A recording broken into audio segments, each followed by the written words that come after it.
got breaking news now. A group of local lawmakers known as the National Capital Delegation are holding a news conference to address last week's deadly smoke incident on Metro. I see D.C. Delegate Eleanor Holmes Norton at the podium, along with Maryland Senator Barbara Mikulski. Let's listen in to the Capital Delegation right now. We had a meeting of the members of Congress who represent the National Capital Region.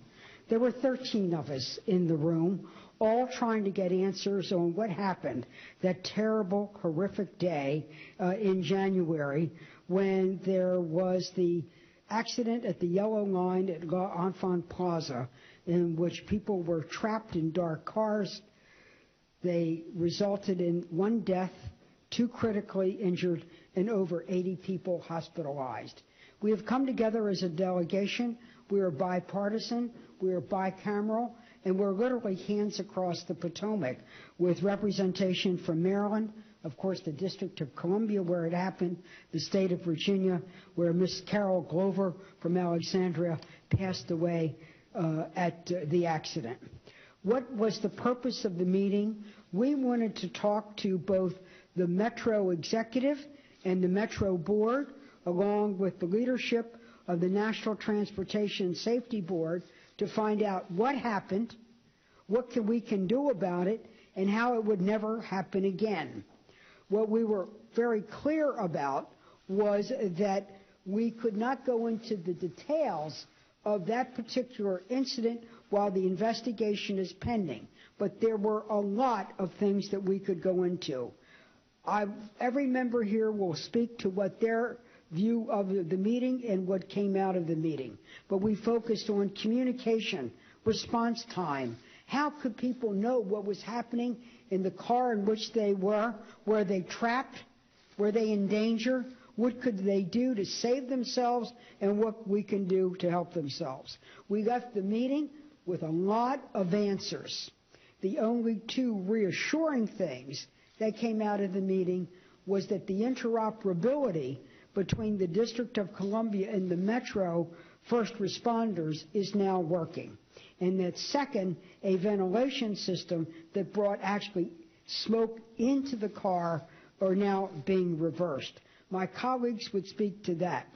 As the chair, that's a few weeks ago, as the ranking member on the Senate Appropriations Committee, I said that we would work in terms of what we needed to do for funds in the federal checkbook. But we have talented people here who sit on the Authorizing Committee and on the Appropriations Committee. We are united that we are not going to let this issue go. We want safety. We want safety for our passengers. We want people that when you get on the Metro, you know you're going to be able to get to your destination, get there on time, and that you're going to be safe while you're on it, and that if anything goes wrong, people will respond to you in a timely way to make sure that your needs are being met. So I'm going to turn this over to Congresswoman Norton, who this horrific incident occurred in her committee, and then we'll go in the order as we call each other out. Congresswoman, let me come over here. I won't stand on her. Just move my little stool. Everybody else is. Ranking Member Mikulski is the dean of our delegation. She ran a tight meeting.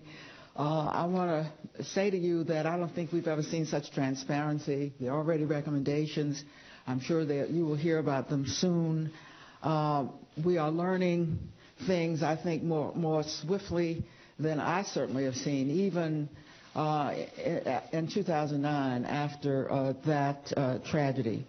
The most significant things I learned were this. First, that the district's phones, radios have been encrypted. I imagine that that's because of terrorism threats in the nation's capital, but they did not communicate centrally to others that had happened. We do not yet know, but that may have been the cause of the interoperability. Training. We have no indication that the jurisdictions don't all participate in training, but we do not believe the training is mandatory. We don't know who gets trained, whether the people, for example, who answered the emergency responders were among those who were trained. And safety standards, and this is what worries me. We worked very hard to get a bill. Many of us wanted national safety standards. We compromised. The compromise was that this would be delegated to the jurisdiction. Apparently they are protocols, but the safety standards for this system have not yet been finished. Those are the most important. Those were the most important matters I learned. And next should be Senator Warner. Thank you, Delegate. I just want to emphasize again the tragedy that took place. L'Enfant Plaza, Carol Glover from Alexandria died in that incident. More than 80 folks were hospitalized. And what I think all of us wanted to continue to make the point to the Metro and the NTSB is that we understand that what caused the accident has to be investigated and take its appropriate time. But we wanted assurance to be able to tell the folks that have to climb on Metro or climbing on Metro tonight and tomorrow morning that if you had the same kind of event take place, clearly there was something wrong with the protocols if it took 35 minutes to turn off the third rail, if radios were not working. I think we got some answers, but I think there's a lot of questions that remain. I think one of the things that have been mentioned about, knowing a little bit about interoperable radios, what was clear was public safety divisions all across the region upgrade their radios, but there's no mandatory notification process. So while the radios are fixed, at least on L'Enfant Plaza, there remains questions whether the interoperability works across the whole region at this point.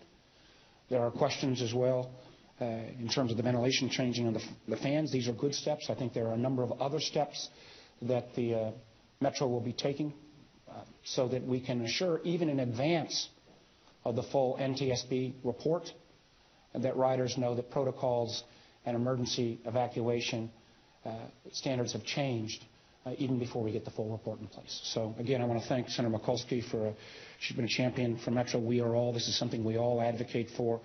She mentioned bicameral, bipartisan. We want to continue to make that case for Metro, but Metro operators and board owe the riding public the answers and that assurance of safety. With that, Ben Gardner. Well, thank you, Senator Warner, and Senator Mikulski, thank you for your leadership, and Congresswoman Norton for bringing us all together. The Metro is the nation's transit system. It's critically important for the security of our country. It connects the federal workforce with the institutions that are located, federal facilities that are located in this region.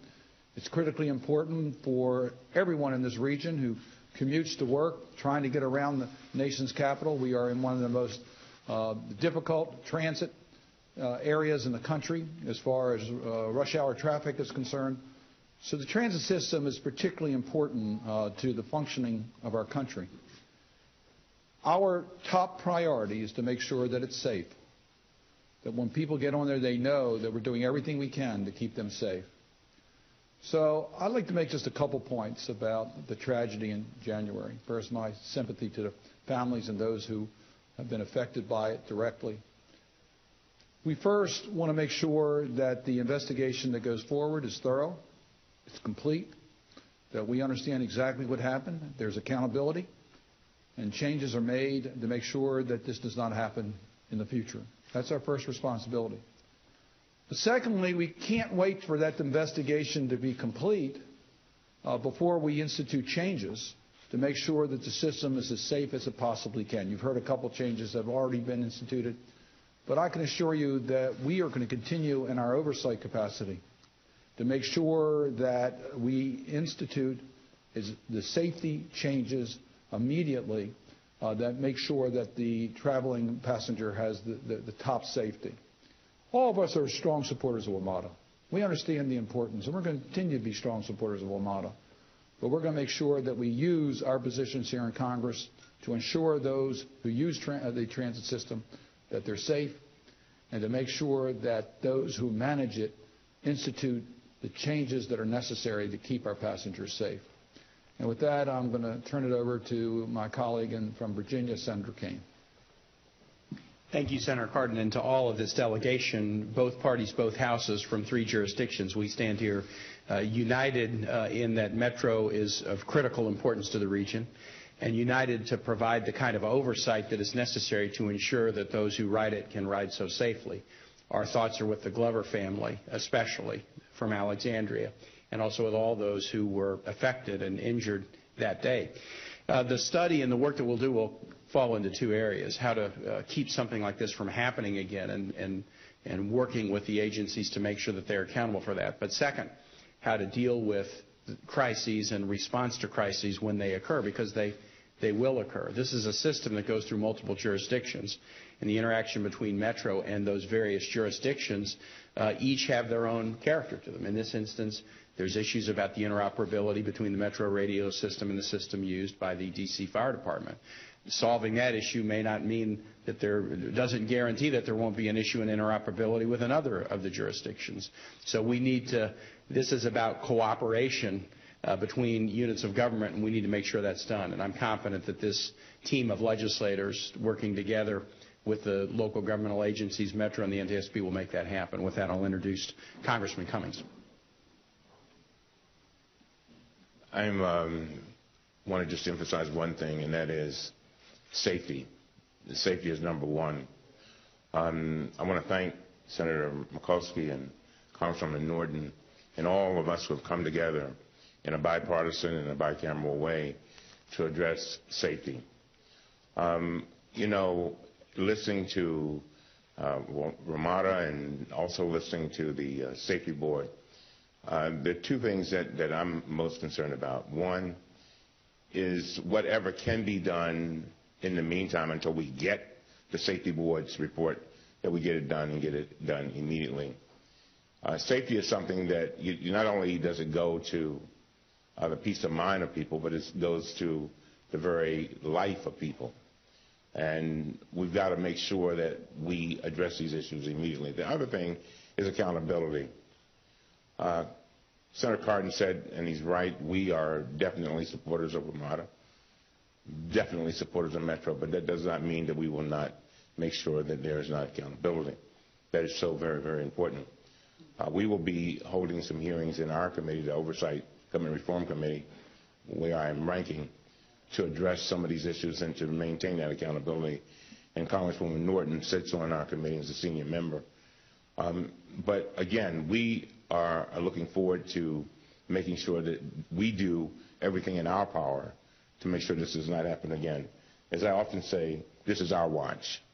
It's our watch, and we have a duty to make this system as safe as we possibly can. With that, I will turn it over to my colleague, a distinguished gentleman from Maryland, Mr. Van Hollen.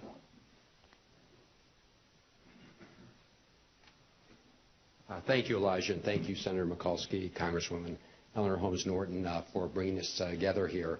I think there were 2 takeaways, and I just want to underscore a couple of the comments my colleagues have made.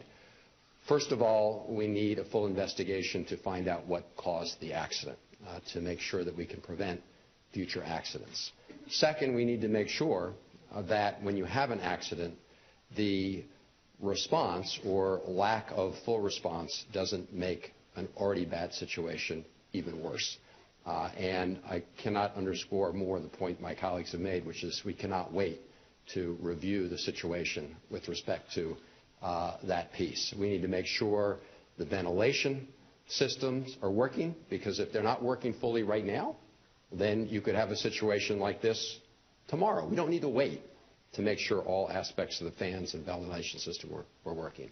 So those are the kind of things that should be reviewed immediately as we wait the full report.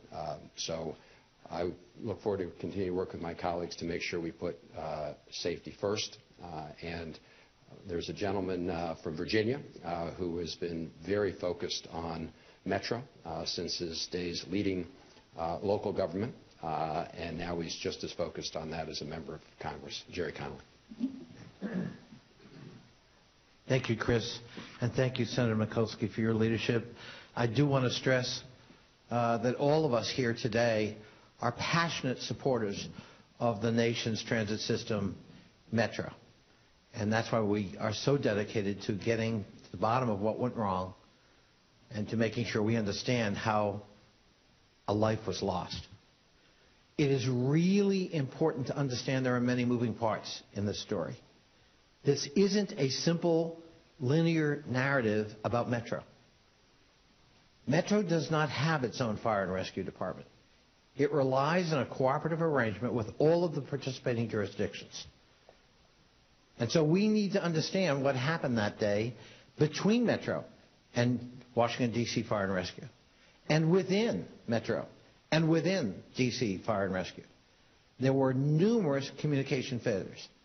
And that we have to understand, and Senator Mikulski has underscored that, right down to, of course, the most important communication to the suffering passengers who were trapped in those trains. And so we're certainly going to be focused on that as a delegation, like a laser beam, to make sure that we have answers and that so do our constituents. I now want to introduce my passionate colleague from Maryland who's raised so many of the cogent questions, John Delaney. Thank you, Jerry. So, first of all, our prayers go out to the families that were affected by this terrible tragedy. Something like this is not supposed to happen, particularly in your daily lives and your commute to work or wherever you were going. And in that regard, all of our constituents deserve a public transportation system in Metro that operates to the absolute highest standards of public safety. And the one thing I'm certain of is that this delegation is determined to make sure that that happens. As was said, we learned some very specific things today about actions that have been taken, and we asked a very specific question. God forbid something like this were to happen again. Would we see a better outcome in terms of evacuation of the passengers? And we were given certain assurances that things have changed, even in the short period of time. But we were also reminded that more work needs to be done and that we need to double down our efforts in our two important roles, as my colleague Jerry Conley said, as supporters of Metro, which we all are.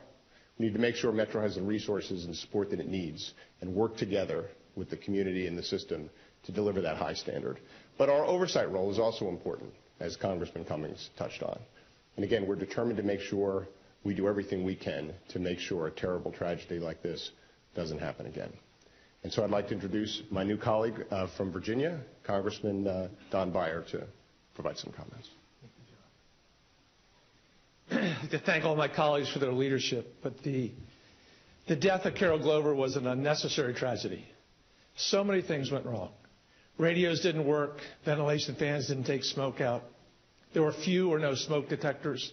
It took 15 minutes to get a second alarm. The ventilation on the trains themselves sucked smoke into the trains. We know that the key to safety is prevention. WMATA has already started the evolution of process and procedure, and I think it will be our responsibility to provide the urgency and the accountability to make sure that this never happens again. I would like to introduce the new chair of the Research and Development Subcommittee of the Science Committee, my Republican friend, Barbara Comstock. Good afternoon, and thank you, Senator Mikulski, for bringing us all together. Because since I'm last, I would just like to emphasize very much what the Senator started with. This is a bicameral, bipartisan effort, and we are all united in making sure we get to the bottom of this. Our staff, our friends, our neighbors use Metro every day. Our economy depends on it, our tourism here in the nation's capital. So we want to get this right, and we want to get to the bottom of all of this. And I am very much committed, like all of my colleagues here, to making sure that we do everything to make sure we get all the answers, and as soon as possible, and in a spirit of transparency to make sure the public is very much engaged and involved. Thank you. We have time for a few questions. If you could please identify yourself. I'm Ross Slater from ABC7. We can't hear you. Sorry, Ross Slater, ABC7. Can you address again to the Mikulski about the radios, the DC Fire Department radios, and what the problem was? I know some have talked about encryption. I'm not sure that was what the problem was, and what was fixed.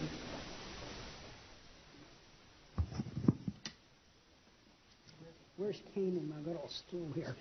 I think we can do this. The District of Columbia has a communication system that is encrypted. When they periodically change their codes or encryptions, it can, remember, I'm not a geek here. Senator Warner is the one who can go into this the most. That it affects interoperability. The D.C. government, the D.C. firefighters said they had notified that there wasn't interoperability. It was on the work list for the very week that the accident happened to be corrected. Unfortunately, this tragedy occurred before the correction had taken place. The correction has taken place, and therefore people can feel with reasonable assurance that we were given that the District of Columbia Fire Department, a highly professional fire department, can communicate with Metro. As Congressman Conley says, Metro doesn't have its own fire response. It is the local jurisdiction that's that.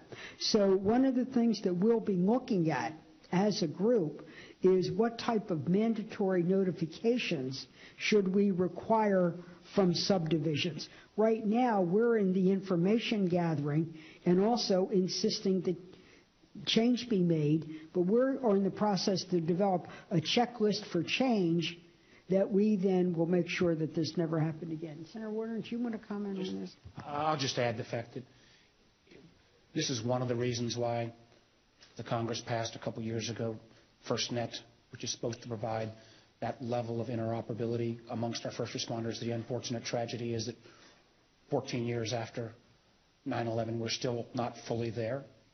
And public safety radio systems are individualistic, and they will often upgrade their systems. And what was clear was there was not a mandatory requirement to notify. And then there was some time that passed. It seems to some of us that with that notification, that ought to be an immediate red flag in terms of making sure that interoperability is maintained. We've invested literally hundreds of millions of dollars in radio systems. If they don't talk to each other at a moment of crisis, they don't do much good. So this was a great point of frustration with us, that after zillions of dollars and 15 years since 9/11, there wasn't interoperability. That's been a national goal. It's been a regional goal. We have to make it a regional mandate, and that the mechanisms in place are there to make it happen. And I'm going to have Senator Warner continue to respond. There is interoperability. The systems were built to talk to each other, but if you upgrade your system and put an encryption in, and that isn't then notified, and I will get a little geeky here, and do the handoff, you can't talk to each other. So they've designed the system, but if there's not a normal mechanism to make sure that each of these systems, as they upgrade, notify WMATA, and that there's a timely making sure that is immediately fixed and corrected, we got a problem. But wait a minute. One of the things you should know, that one of the themes from each and every member as they raised issues and questions was, when our constituents, no matter where they live or what their zip code is, when they get on the Metro tomorrow, how confident can they be that they're going to be safe? And you don't wait for a National Highway Transportation Board to begin to fix the problems. So we wanted to know, what were they doing now, the fierce urgency of now, to correct the problem. Then we wanted a checklist for change on what we can be doing between now and the next 90 days, and then get a whole plan while we're waiting for the final report. But we're not going to wait for a final report to press and insist for the change. But I was really proud of my colleagues here by the compassion that they showed, the competence of their questions, and their persistent theme was, when you get on the Metro tomorrow, what can we tell our constituents that it's better? Right now, the two specific things are the improved radio communication and the fact that there will be a issue with the ventilation system where, as Congressman Breyer just said, they won't suck the smoke into the car. So, Mark McCarroll, WJLA 88.5. Isn't it still unclear to what extent failure of radio communications led to the delayed rescue. For instance, even DC Fire's own report that they released showed that they were dispatched on a call of heavy smoke, people struggling to breathe.